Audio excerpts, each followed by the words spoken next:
Good day, everybody. This is Yin Yang in California. A minute late, sorry. With Morsels of a Thought, number 1552. I've been doing it this many days consecutively, and John Clark has been an audience member. Good morning, John Clark. And I didn't know that Daria Mitchell was a longtime fan, too. Good morning, Daria Mitchell. And I want to read today from Epictetus. This is Words and Wisdom Wednesday. I do quotes on Words and Wisdom Wednesday because there are lots of quotes by people who are very wise. People who have had an entire lifetime of experience will often say something in quotes, and you get to get a condensed version of how to live your life. And here we go. So, 1.27, Book 1 of Discourses in Epictetus. How many ways are there for impressions to arise, and what resources should we make sure we have at hand to help us with them?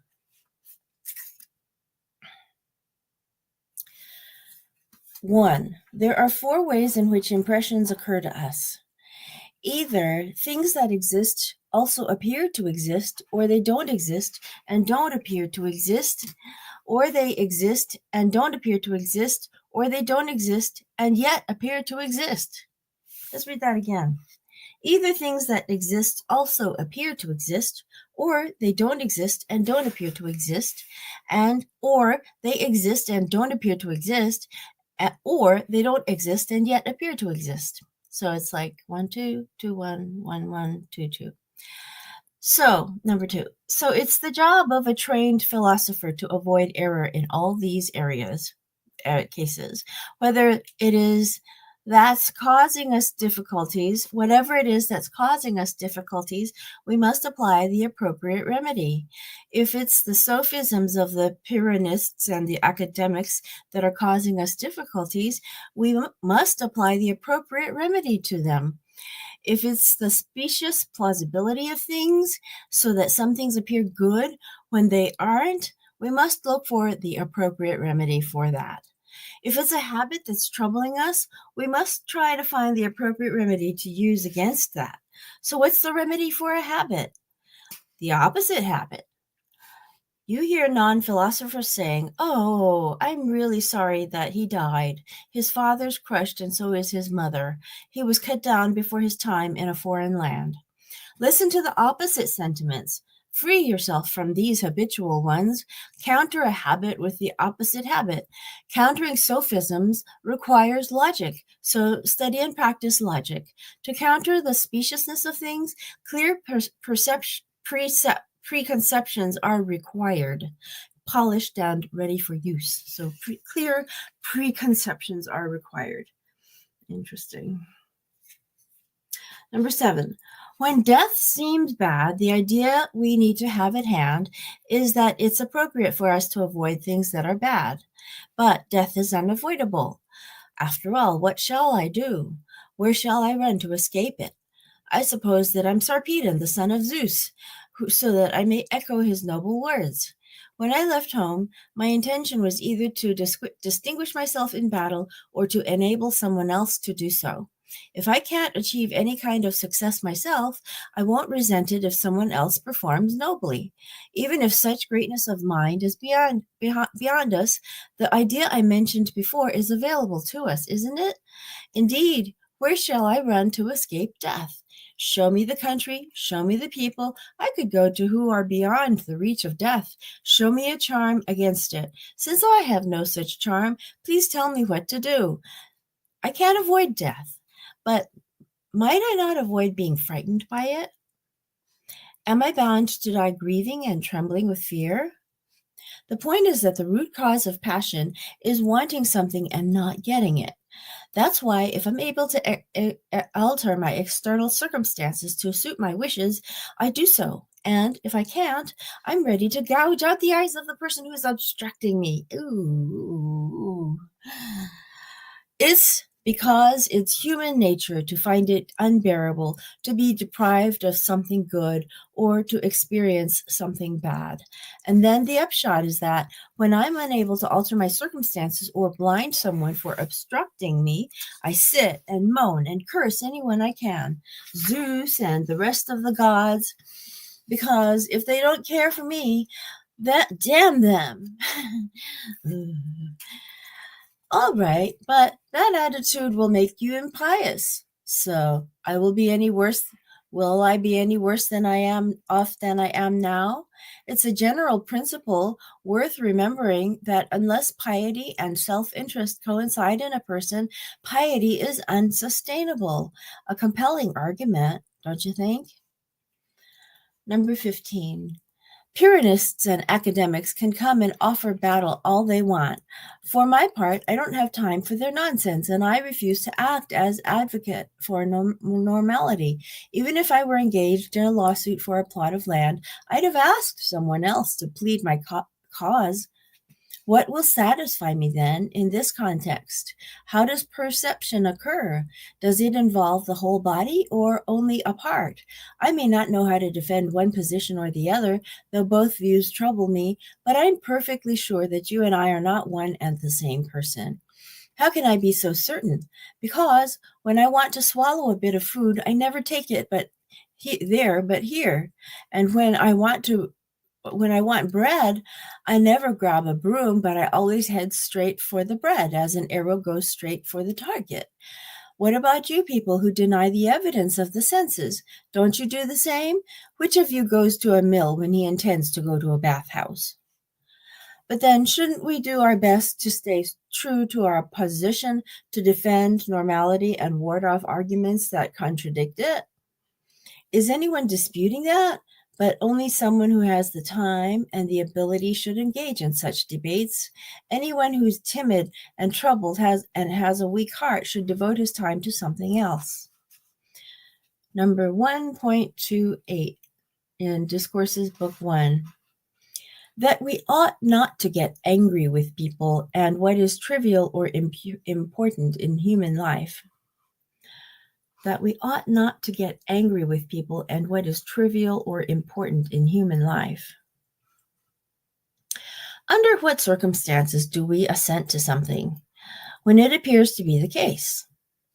So it's impossible for us to assent to something that appears not to be the case.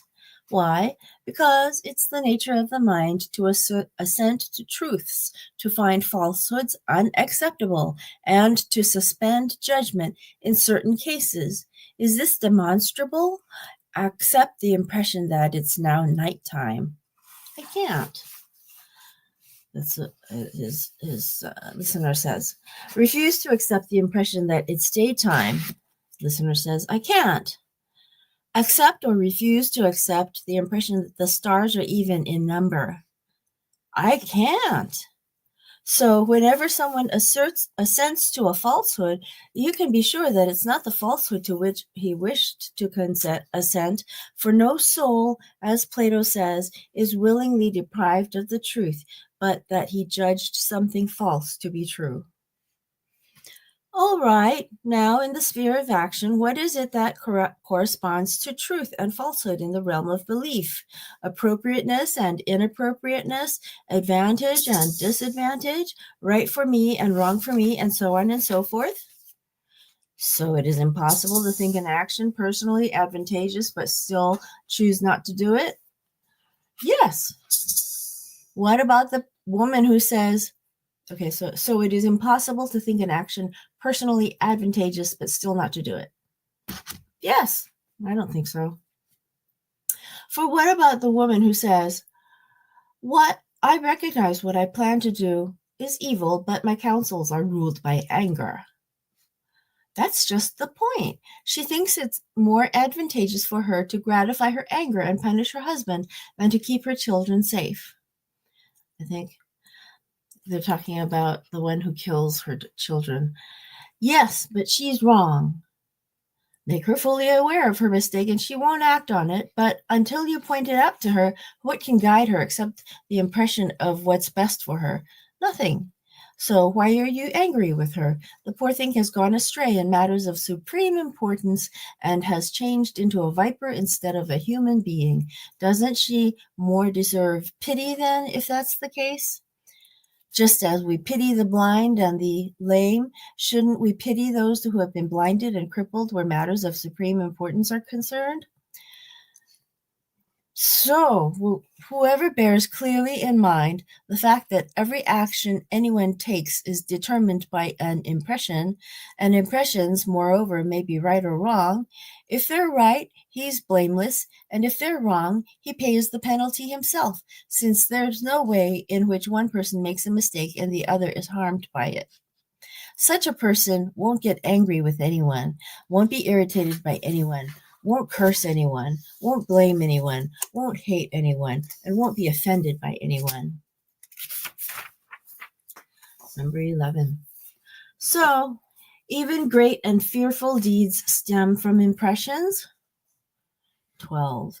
Absolutely. The Iliad consists of nothing but people's impressions and their use of impressions. Abducting Menelaus's wife seemed a good idea to Paris, and going away with Paris seemed a good idea to Helen. So, if an impression had led Menelaus to feel that he was better off without such an unfaithful wife, what would have happened? We'd have lost not only the Iliad, but the Odyssey as well. So, events as great as those depend on such a slight matter? What are these great events of yours? Warfare, civil strife, the loss of many lives, towns razed to the ground. That's what's great about them. Nothing, you think? Is there anything great about killing large numbers of cows or sheep, or setting fire to and demolishing numerous swallows or storks' nests? Are you saying that the two cases are similar? They're identical. Human lives are lost. Cow and sheep lives are lost. Human housing is set on fire. Storks' nests are set on fire. What's great and fearful about these events? Or show me how a human house place what?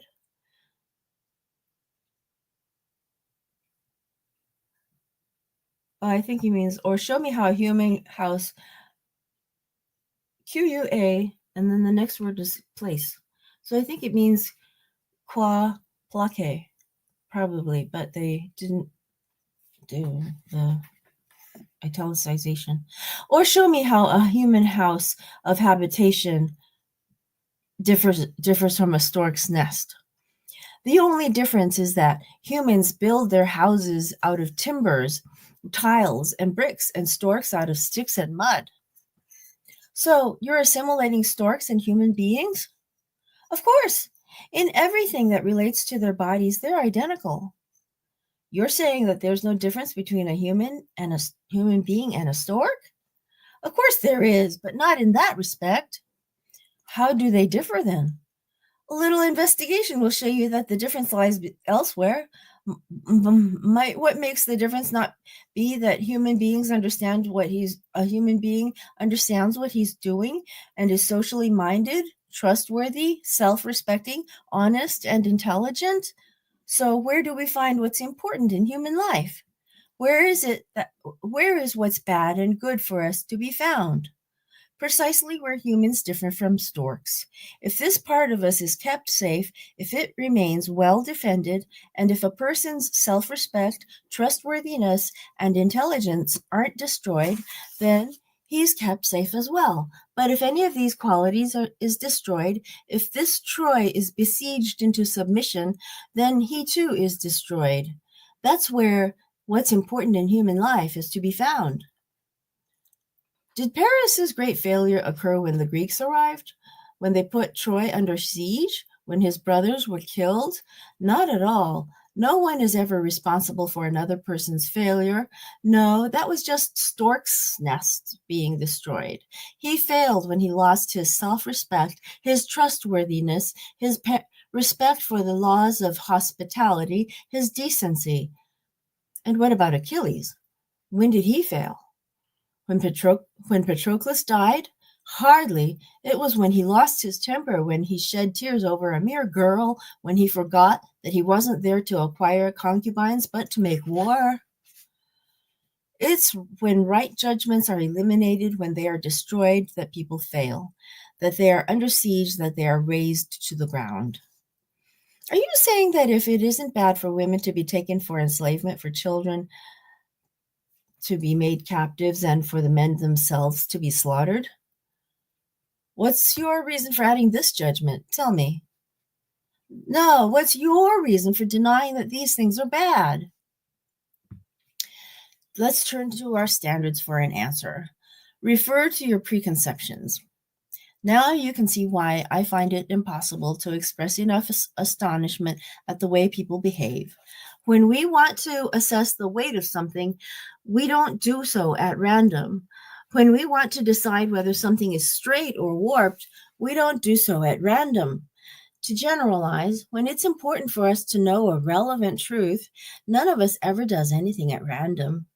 It's only when it comes to what is not just the primary but the sole cause of doing right or wrong, of contentment or discontent, of failure or success, that we act at random and in haste. There's no equivalent to a balance or a standard to be seen. No sooner has some impression struck me than I immediately act upon it. I mean, if impressions suffice for me, am I better than Agamemnon or Achilles, seeing that they were led by impressions to do terrible things and suffer terribly? Doesn't every tragic plot have the same starting point? What does Euripides' Atreus consist of? Impressions, acting at random and in haste. Acting at random and in haste. I want to see this one. But the sole cause of doing right or wrong, of contentment or discontent, of failure or success, that we act at random and in haste. There's no equivalent to this. So there's no, in other words, there's no substitute for a good metric. Okay? Doesn't every tragic plot have the same starting point? What does Euripides' Atreus consist of? Impressions. Sophocles' Oedipus. Impressions. The Phoenix. Impressions. The Hippolytus. Impressions. So what kind of person pays no attention to this matter, do you think? What do we call people whose behavior is guided by every passing impression? Insane. Is our behavior different then? I'm going to talk a little bit about going with every passing impression. Right now, we have an opioid crisis, and opiates will make you. This is something I know by experience. I'm not a doctor. I've never been an MD. I've only ever worked as a clerk in a pharmacy, but I don't know anything about what medicines do other than the ones that I have experienced that were narcotic, or what do you call them again? Opiates. Those, they will make you be guided by every passing impression for years to come. And that is how my life turned out this way. I wound up making so many different interesting choices that I wound up being sleeping in my cars and, just being really homeless. And like I've said before, so my story is very incredible because of that medicine and so-called medicine that didn't help me. I will say that this tells me that this is what it's called. It's called insane. So that medicine made me insane. Okay. Number 1.29 on self-possession. 1. Goodness is essentially a certain state of will, and so is badness. What part do things external to us play then?